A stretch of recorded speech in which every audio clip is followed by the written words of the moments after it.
everyone. Welcome. This is the last breakout session. It's been 3 days of madness and joy and business, and I am so happy to end it with these beautiful biodesigners and thinkers. I've been looking forward to this session just for a very long time. Natsa Chiesa is the one who put this together. She is truly one of the most beautiful people ever. She's not here because she's on maternity leave, as she should be. And so I'm very humbly trying to fill her incredibly large and well-heeled shoes. Without further ado, I'd like to ask our panelists to briefly introduce themselves. One sentence, please, because we have a lot to talk about. So, Mickey. Hi, everybody. My name is Mickey McManus. I work in the field of design and architecture, so building physical things. And so there's probably a big island in the ocean with my name on it, made of plastic and bad circuit boards from consumer electronics, and there are probably lots of joules of energy in the air from the concrete and the stuff that's been poured to make buildings and stuff that I've worked on. But I'm super excited just about how my third chapter might teach me about how nature does it. I ran a lab from 2001 to 2014 that came out of Carnegie Mellon that focused on the most advanced yet acceptable technologies. It was called MAYA. If you go to maya.com, you'll find it's no longer there, but it points to BCGX because BCG acquired it in 2017. And now it's about a 3,000 person team in 80 offices called BCGX. But now I feel like I'm just a big fan and student of biology. So I'm trying to learn really hard by taking classes with David and others and bending my brain. Bending your brain, I like that. Hi everyone, I'm Kit McDonald.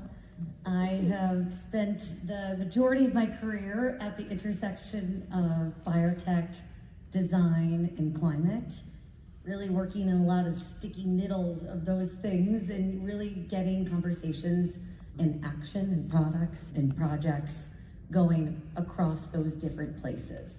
So I was an early employee at Ginkgo Bioworks, I most recently at LanzaTech, and I'm working on my new chapter right now. I will transition over to Dave. Hello everyone, so great to be here with you all. My name is David Sun Kong. I'm the director of the Community Biotechnology Initiative at the Media Lab at MIT. Part of my career background was in technical tool building, working on microfluidics, lab-on-a-chip technology, actually with my colleague Pete Carr is over here. And also I'm a community organizer and movement builder, so I've done a lot of research in the collective intelligence space, organizing practices at Harvard Kennedy School, and exploring a lot of that interface between technical synthetic biology and also communities and movements, and also doing stuff in learning and education. So I also teach this course called How to Grow Almost Anything with colleagues across the SynBio spectrum. And yeah, Mickey is one of the, who took the class last year and has been hanging out, is amazing. So anyways, great to be. No, but Mickey, you should look at everything that he does. It's just all-star amazing. Anyways, great to be here with you all, and great to be here with Sophia. Hi everyone, I'm Sophia Wang. I'm an artist, writer, and the co-founder and chief of culture at MycoWorks, which is a biomaterials company that is making a material that looks and performs like leather from fungal mycelium. I also work in the space of social organizing like David, and right now it's channeling through MycoWorks, but really excited to be on this panel with these changemakers. Hi, I'm John. I'm a writer. I've been writing about the ethical, legal, social, societal implications of biological revolution since about the year 2000, which was the 50th anniversary of the elucidation of the structure of DNA. And I wrote a novel in the same year called Acts of the Apostles about a crazy Silicon Valley billionaire who wants to take over the world, and with brain hacking nanobots and the cult of tech boy acolytes who worship him. He's a would-be messiah, and it's scary how prescient it was. John, you're scaring me down there. What did you write into being? Okay. No, I want to actually touch on that. This was something that was like 6 cards down from what I wanted to talk about in this first thing, but since you brought it up, the power of storytelling and how much we write our technological future through creativity. I mean, look at, well, Mickey's working on a touchscreen right now. That comes out of Star Trek, really. The metaverse comes out of Snow Crash. Everyone reads Snow Crash. It's not a fairy tale. It's very important. So what is the power of storytelling for creating a tech future? And do we want to do do you guys want to share and then we're going to share? Yeah, we're got it. Okay, Mickey and I are going to share. Do you want to jump on this? Yeah, sure. So I think it's really interesting because culture and storytelling and the power of how do we tell the future.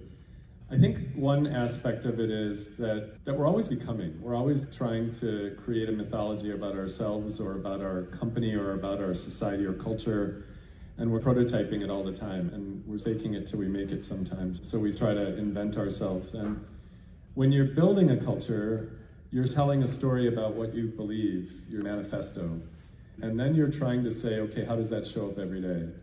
Who's the customer we'll fire? What does design mean to us when we buy our first coat hanger for the closet for our first place? It really is these little things. What's the ritual that we do every year that actually reinforces the experience? And so a lot of that is really storytelling, but it's mythology building. And we create our mythology. We can do that. We did that. Remember we did that?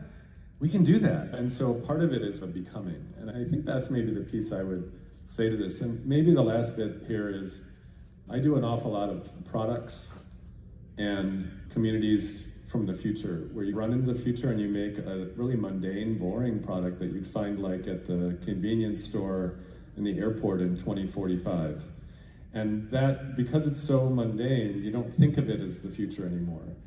But it gives you a sense of what is that. And so building products from the future, and we do it through Wizard of Oz prototyping, and then actually seeing how people actually relate to that product from the future today, so you can backward chain to actually say what's impossible, possible, probable, and preferred, and then how do we get there so that you can have more directionality. At Autodesk, I worked in the office of the CTO, and Jeff Kowalski, who was this brilliant CTO, he said, we practice R&D.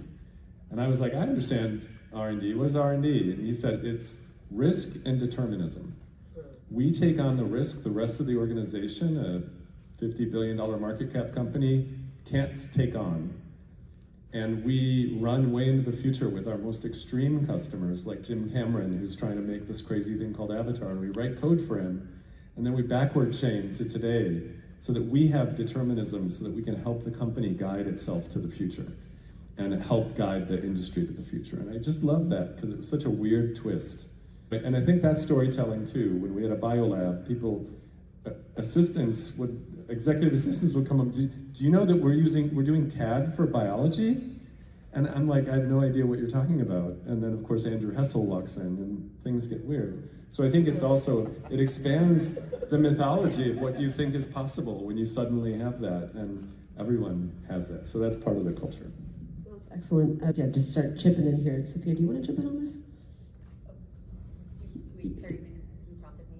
I did prompt you. I'm going to give you a different prompt. Yes, absolutely. Okay. Thank you, Mickey, for that overview. I can speak to culture as a living organism, something that evolves, from the perspective of the own case study of my company, where I am literally trying to build the culture that I think will make the company successful. And absolutely, as Mickey described, this is a story that we tell each other all the time through the rituals and behaviors that we live and carry out every day. And where do those come from? Those come from our shared and agreed upon beliefs and values and principles. And so then that's where it gets really interesting for us in this conversation at large, in terms of how do we cultivate the culture that we want to drive the changes that we want to see. And that's where we get into the conversation of dominant cultures and values versus those that are marginalized. Who benefits from dominant cultures? Who is suppressed or marginalized from that process? And I know that there's a lot of people on this panel who have a lot to say about those dynamics from the perspective of trying to do this on a daily basis within our own walls as a microcosm of the broader world. It is a continuous process of education, storytelling, and actually bringing people into the process, making sure they are at the table. Because if you're not included in generating what are our shared values and also grieving and letting go of what we need to, people feel left out, and then you have your splintering. But I want to pass to someone else as well, because I think I've laid some rich ground. Excellent. Just popcorn it, yeah, when you feel moved to do it. Yeah, just to chime in briefly on this. As a community organizer, it's funny that in thinking about how you build effective movements and organize effective communities, the first most important step actually is storytelling. And there's 3 core stories that are part of what's framed as a public narrative. So this is borrowing a lot from my colleague Marshall Gans at the Kennedy School, legendary community organizer. So there's something called the story of self, which is what calls me to leadership, what calls me to this moment. The story of us, like what is our collective story? What is the synthetic biology story? What is the SynBioBeta story? And then the story of now is the story of why is it that what we are doing collectively is so urgent, so important for us to mobilize and act upon. And so those 3 stories form this holy triangle of public narrative. And I think we've seen this so much over many years, particularly during the pandemic. You can have facts and you can have data, and you can also have stories. And stories actually matter a lot more than facts and data when you want to actually try to connect with people. And so stories, going back to your point, Sophia, are also an embodiment of values. Like when I tell you a story about something I care about, that's something meaningful to me or a future that I want to see, I'm also expressing to you what my values are. And values, I think, in technology are often a radically under-discussed, often implicitly assumed set of things, which I think it's very important to make those things explicit. So I think just storytelling in general, it also connects, I think, to this larger question of imagination and what we think is possible for the world. If we have a story and we can imagine some different type of version of the future with biotechnology playing a role too, for example, engaging with the marginalized and so on, that's the type of story. There's just certain values that are also expressed within those stories. So I think just this larger question of what values are we talking about here? And we're talking about culture, whose culture? Is it industry's culture? Is it grassroots culture? Is it academic culture? There's so many different kind of hierarchies and nested cultures that are also reflected within values. So anyway, just a little bit of framing there. I'm a storyteller and I'm a novelist, and I believe in the value of literature.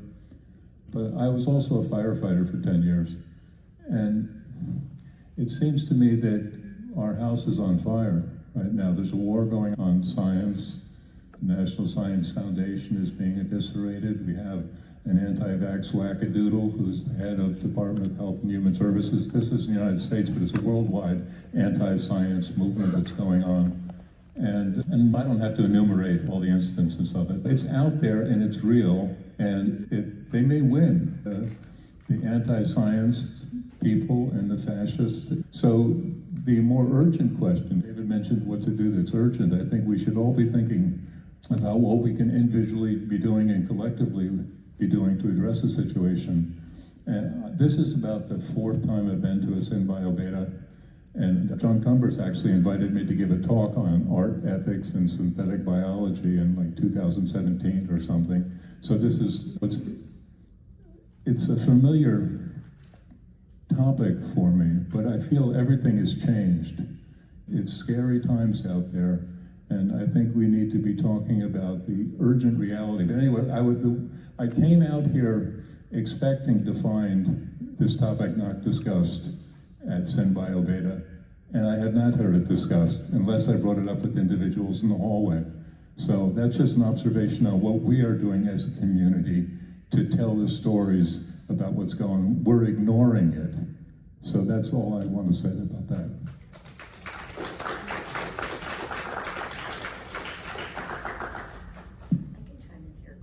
Yeah, no, I'm just like, I have so many thoughts, but I'm not on the panel. Kit, do you want to add some thoughts to this?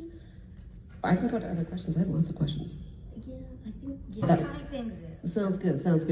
Because, so the topic, of course, is culture drives technology. What is the role?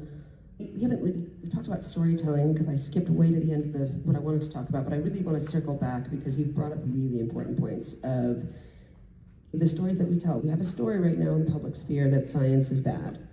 And science has a long personification of mad scientists and doing evil things and yada, which is nonsense. What is the role of culture in design? How do we design a symbio future?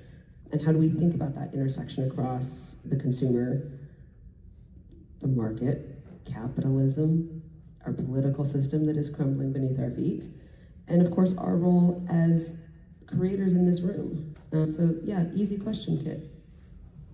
No pressure. I think this ties into how I would have answered your previous question too, but my formative years, or some of them, were spent in high school and as an undergrad interning at the Chicago Field Museum of Natural History. And I was working in the DNA Discovery Center, working on molecular systematics of how different organisms have evolved and how they're related to one another through their DNA.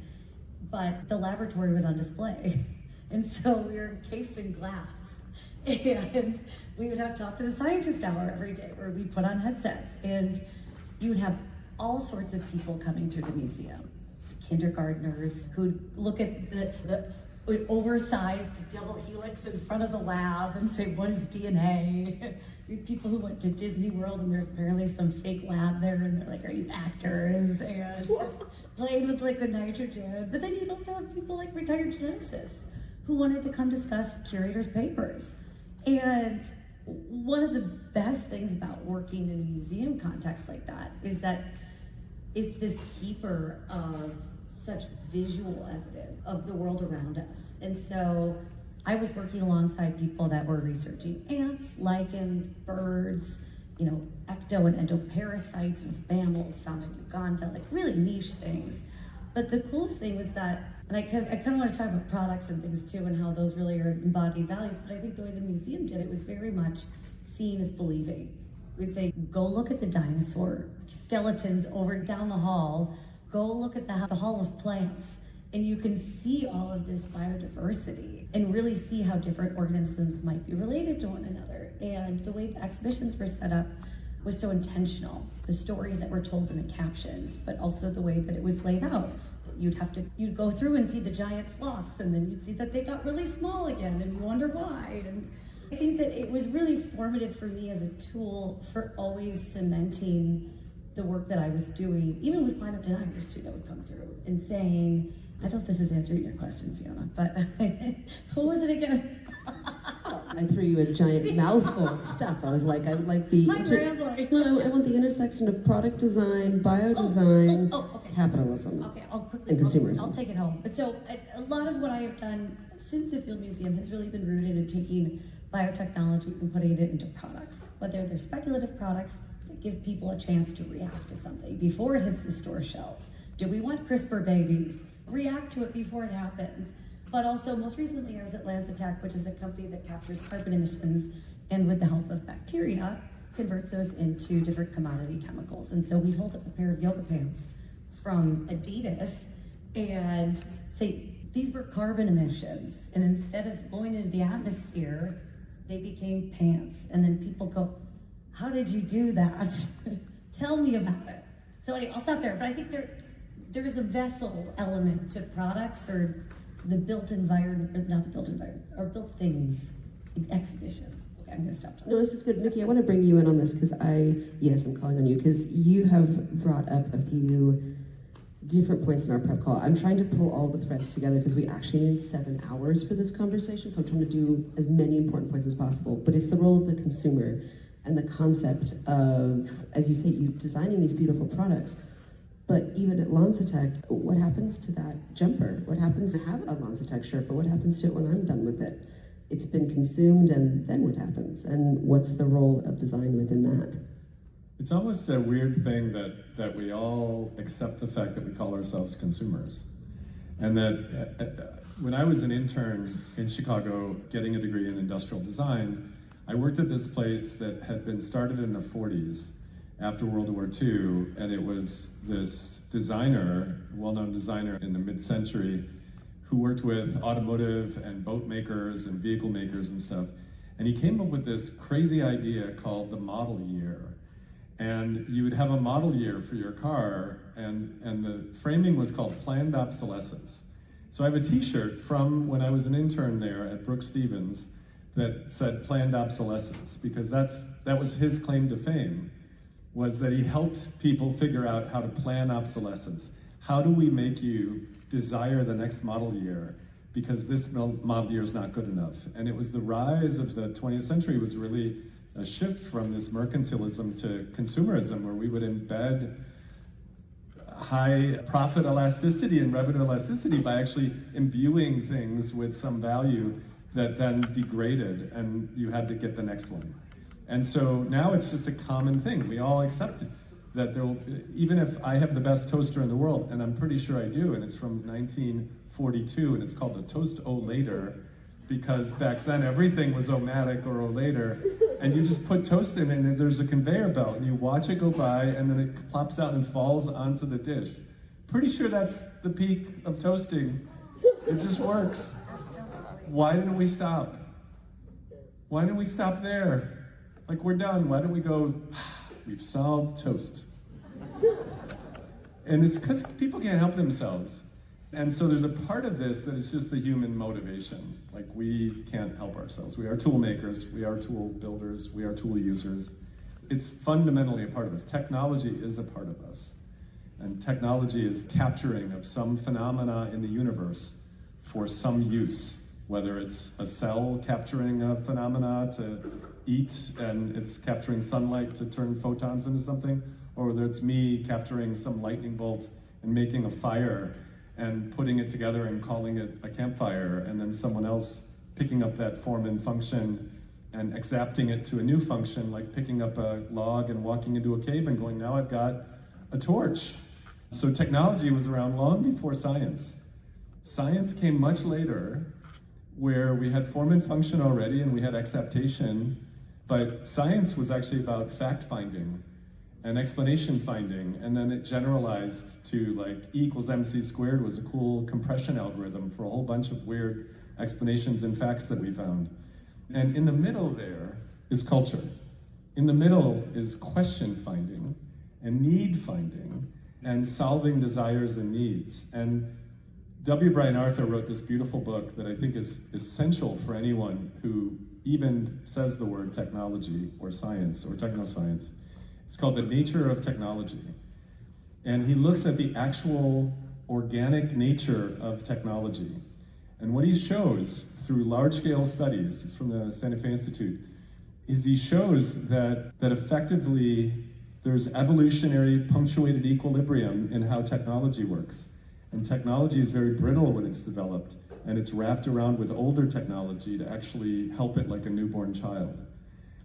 But the really important thing is every time you solve one thing with technology, you create 10 or more new problems. So there was no cyberbullying before Facebook. If I was a brat to my girlfriend as a 12-year-old, like maybe 7 or 8 kids knew I was being a total brat. And I probably was being a total brat when I was a 12-year-old. But now we invent this new technology called social network, and you have 1 million people ganging up and convincing a young girl to commit suicide with cyberbullying. So every new technology creates 10 more unmet needs. And in that center between technology and science is culture and question finding and learning and community building and all those lovely, amazing things that actually persist over a period of time. And I'll leave with just the notion that Stuart Brand did a wonderful job of explaining this as pace layers or shear layers. And fashion was very fast, and commerce was a little slower, and infrastructure was slower, and nature was slower. And when those pace layers are in opposition is when we start to see some really weird stuff pop out. And I think we're starting to see that right now because these layers are shifting, doing things. You've touched on so many profound concepts in our society, and I want to see if I can bring it all together and ask everyone to answer this next one, because then I want to come to you, dear audience, because again, this is a really important conversation. And so you touched on some key things here, Mickey, where we are creating our own problems. We are spawning problems through our attempt to solve the original problem. We have problemed ourselves into climate change, and now we are desperately trying to tech our way out of it, and we are creating other problems in the process. And there's a culture that we all have, whether we want to be part of it or not, that says that's okay. We are living in that society because that's the society that we have collectively has built, and it's a juggernaut and it feels overwhelming and I don't know how to slow it down. So can we slow that juggernaut? Can we on this panel, we in this room, we in this community use our technology to drive cultural change away from the model that we're doom spiraling into. Is there a way to speak differently through technology? Is there a way to, I think it breaks capitalism to do it, and I'm all for it. But is there another way that we can be voices? And John, I want to come down to you first. I think it's instructive to look at concentrations of wealth and power, and in the context of biology and synthetic biology, to look at who is doing basic research and who is doing applied research, because that determines a lot of where, what the possibilities are going to be. And so one of the things I noticed at this conference is there were a couple of new initiatives where the basic research is going to be funded by one oligarch or another. There was one, Larry Ellison is founding a new center on constructive biology. I forget what it is. The guy doing all the ribosome work, the so-called Dr. Chin. But a whole new research institute that is not being funded by public money, but by private money, which means the direction is going to be set to satisfy a private interest, not a public interest. So I think that if we want to use technology or bring technology and how we develop our science in conjunction with our shared values, we need to figure out what we can do to get a handle on this, to assert how the common good is going to be implemented in our research priorities. I'm worried. I think that it's not only the shutting down under the current regime of public research. The new proposal, the Trump proposal just came out yesterday for scientific investment in the next budget, and NASA's cut in half all kinds of, they're going to have to shut down satellites that are already in the sky because there's not enough money to keep them going.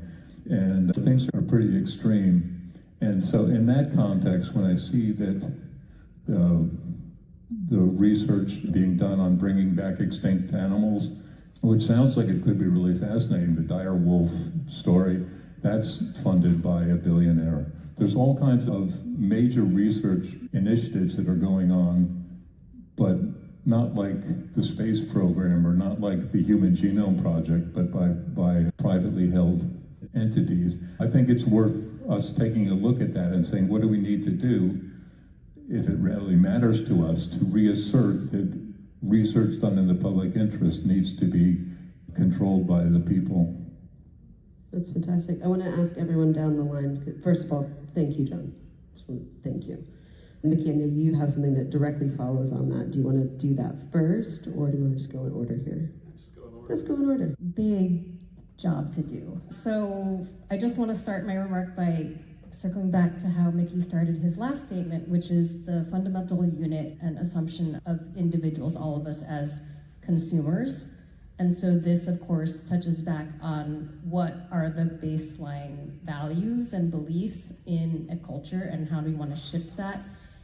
If we consider our role not to be the consumer, but the steward, it changes a lot. Every single person, not just entities with power, not just governing bodies, not just that other nonprofit that's working on it, is a steward of the resources around you and the team around you and the people around you.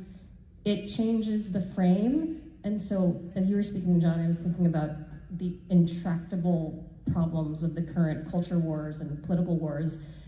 And I do not know the answer to that, but when we get to this point in conversations, I always go to a sort of post-apocalyptic place, and the wisdom actually from communities and peoples that have experienced cultural apocalypse. And I'm talking about indigenous communities, the diasporic indigenous communities around the world that have experienced their own cultural apocalypse, near genocide, near wipeout of their traditions, their traditional ecological knowledge of how to use the resources around them and how to steward it. And yet, those people persist, those cultures persist, their technologies persist, they are still building on their technologies, and that is a very powerful body of learning and practices and wisdom to go to, I think, when we get to the point of what do we do next. That's basically the call to everyone here, is shifting the mindset to being a steward. And I would say and I'm in a venture-backed company that needs to exit. Like, I am fully aware of the constraints, the real constraints that many of us are under in terms of making a thing happen, bringing a technology into the world, making it possible, and the parameters we have to work within to get there. But if we approach product design and corporate building and all of that with a certain set of principles, considering our role as steward and the impact that we will have, not just on our investors and revenue, but on our shared resources, on the communities that are impacted, on the consumer, the people receiving our service or product, it just widens the conversation. And I'm not saying that's gonna work, but there's actually a lot of people who share these values. We can think beyond national borders, we can think beyond political parties. There are globally shared values that we know exist. So just thanks everyone for all these really very rich thoughts. Maybe I'm going to try to pull a few different threads together. A touch back to storytelling and the fact that metaphors matter, right? I think we're here at SynBioBeta. I was raised as a synthetic biologist at MIT when the whole field was taking off, and I grew up with a set of metaphors, right? That DNA is code, cells are factories and computers. And I think that's still true in a certain context, and there's certain values, of course, that are expressed with those set of metaphors. And those metaphors are actually incredibly industrial metaphors, right? This idea that cells are programmable biology and so on. And I don't even know exactly when it was, maybe 5, 6, 7 years ago. I started thinking to myself, man, these metaphors are so problematic. When I'm out in nature, like looking at a redwood forest, am I thinking about like lumber and factories, or am I thinking about like ancient beings and like kin? And I started, so all of your comments, Sophia, I was just reflecting a lot about, and over the course of my career, I started thinking a lot about at what point do we want to express certain types of metaphors which are expression of certain types of values, right? Obviously, I still think it's great for us to be leveraging all of these sophisticated biotechnologies to do things that are hopefully going to be beneficial for people, but also hopefully in ways that can be expressing other types of more mutualistic types of relationships with nature. And to shout out, again, some colleagues, some indigenous colleagues, there's a really wonderful set of work that's now being advanced in something called indigenous biotechnology. I personally had the honor of working with some colleagues at the Asilomar conference. Actually, I'm curious how many of you were at Asilomar, if any of you were there. A couple of you. Oh, John Cumber's in the building. Amazing. Yeah, so I think that there's that one bit about just under what context, what values, and what metaphors are we thinking about biotech. And there are folks from traditions thinking about relationships with nature that go back thousands, tens of thousands of years that have a much more mutualistic, different type of set of relationships, which are just important for us to think about. A parallel concept that I want to bring up, we haven't raised yet, going back to how do we move forward, is trust. All right, so trust. For those of you that were not at Asilomar, I think the most, to me, surprising, amazing outcome of that event, was, 2025, we're here to celebrate the 50th anniversary of this 1975 meeting. The goal was to produce these statements around bioweapons and mirror life and AI and biotech or whatever. And like halfway through the meeting, basically, for those of you that were not there, like 300 of us there, the meeting was not quite falling apart, but it was in a very tough spot because of issues around trust. There were so many trust-related challenges, and I would argue, again, John, I appreciate so much your statements, zooming out and looking at our larger culture and society.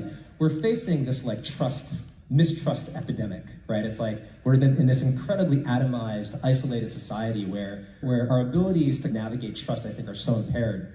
And it was a microcosm of this at Asilomar. And long story short, what we decided and concluded upon was the next 50 years of biotech, 2025 to 2075, the most important thing for the field, it's not AI, it's not mirror life or containment or whatever, it's trust. Like, if we don't figure out trust, the next 50 years of biotech are built on sand, right? So trust, it goes back to, I think, a deeper set of issues, which I would frame not as rational science, but as relational science, right? How are we as scientists and technologists going to engage in a deeper relational dimension with each other and with society at large? I think one thing, I was very optimistic at the start of the pandemic because I thought, oh my God, this is going to be a moment where science is going to stand up. And I think to even your comments earlier about like anti-science, this RFK cites science, they cite studies, so it's not even they're like, oh, we don't like science. there's a certain set of actors and institutions maybe that are not trusted. So anyways, all of this to say, I think there's, my personal optimism at least, is that I think we're in a moment now where this matters. Like actually building relationships with people matters. Like my early experiences during the pandemic, I used to host like all these like Instagram lives, talking to people across political spectrums. I had so much hope because I was like, wow, like people genuinely just want to care about the health of their families and their communities. And if you can relate to people, I think from that place of very fundamental shared values, which I think by and large, you know, how many billions of us on the planet, there are a lot of shared values that we do have. There is a lot of authentic trust building that can happen upon which we can build and accomplish almost anything. Just a little bit on that. Yeah. If that's okay. This is okay, folks. By the way, we will not have time for your questions. I apologize in advance, but this is really important. I think near the end there you said relational science, and I thought that was really good. And I think, how many people have heard of Elinor Ostrom? All right. Why have you heard of Elinor Ostrom? I'm working on maintaining a common data resource, and we look at the principles for maintaining commons. Aha, yeah. So she won a Nobel for Common Pool Resource Management and collective community stuff, and it's pretty awesome. And there's a little bit of science there because she studied hundreds of communities over thousands of years, really, or at least hundreds of years, that came up with 8 design principles that actually work. And some other scientists in the pro-social movement started actually trying to apply it with League of Legends because they had a lot of trolling. And it was like 1 million people they could test on in the largest laboratory in the world. And they found that implementing some of Ostrom's principles reduced trolling and actually shifted the discussions. So there is a science to relational science. It's just that we're not treating it like science because we're technologists or because we're engineers. And we think the soft sciences are soft. But Feynman said, we're lucky atoms don't have personalities. And so it turns out launching and landing a rocket might actually be a lot easier because there's this stable stuff called physics.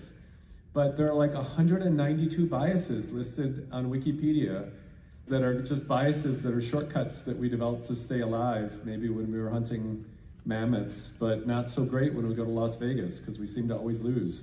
Variable reward, variable time. And so there's so much more that we could do here, but that is not techno, and it is not necessarily a well-defined science, but it's a glorious kind of space in the middle that is culture and design and purpose and values. And there are real rigorous, interesting things there, but it's very high dimensional. It's complicated. You mentioned metaphors, and Drew Endy always seems to have such great metaphors or great ways of framing things that makes my brain have to look 90 degrees. And he said, I wrote this down because it was just really good. Yeah, I just take 11 notes. But he said basically, biology, synthetic biology is actually 80% overlapping with democracy. And I thought that was a weird statement to make. This was on the first day. But his point was that power dynamics, when you can have a single point that crushes you because you have a state that won't allow you to have a material, or when you have no ability to access that, the ability to not, he said, a tree doesn't order its leaves from another country and ship them over and staple them onto branches. A tree grows those leaves right there. And actually having distributed ability to disassemble and reassemble is what biology is all about. And distributed capacity to make and unmake things is actually what the maker movement is all about. It's what the ability to have Opentron and 3D printing and things like that is about. It's democratizing the ability to create things and use materials in new ways where you are. And so I think that was just, it stuck in my head as, wow, that's really interesting that in some ways he's associating that with a way to fight against dictatorship or a fight against some of the power dynamics. And then Herman gets up, who is a retired investor, and he basically says he's working on a new book. And his new book is about power dynamics. And he basically says, the first question you ask is, does another country have the only material or access that you need? Yes, you're in trouble. No, great. That means you have multiple things, so you can't be held hostage by either sovereign or colonialism. And that's the book he's working on. And these two kind of mash up to make you say, what happens if we were to shift from a consumer mindset to a maker mindset, or to democratizing this? How would that change the power dynamics? Because I also think the steward mindset or the ancestor mindset or a very different mindset shifts the metaphors that we actually can tell ourselves. And I think David has shared some, everyone, Sophia has shared some, and I think it just helps us to stop falling for our own metaphors and look for new ways of thinking, because our metaphors shape what we can think and what we can't think. So that's just my little riff on that, but babbling. No, I would not call that babbling. I would call that exceptional. Kit, final thoughts are to you, my fine friend. Oh man, there's been so many good answers. When you posed that question, Fiona, my first thought was exactly what you started with, Dave, where you were saying the technology metaphors that we've used to talk about biotech, synthetic biology, are very simplistic. And they're really helpful for a frame of reference for certain people. But I do think that the industry is going through a bit of a reckoning right now, and because the way that it's been talked about externally has been, okay, it's like compiling code then. And like, no, it's actually, you have to grow these organisms. You have to test them out. You got to put them on a mass spec. There are a lot more steps, or if you're thinking about multicellular organisms, and it keeps going. But I do really wrestle with this idea of technology moving too quickly when some of the solution spaces that we're looking at are things like climate or precious venture dollars that you need to move quickly and spend wisely, but there are different competing interests when it comes to time. I don't have a good answer to your question of can we slow down technology, but I think it's in what ways can we or should we, and why would we slow it down? What are we trying to make time and space for when we're thinking about what we're doing and what we're doing it for? Yeah, I really struggle with, this is a question that's gonna keep me up at night now.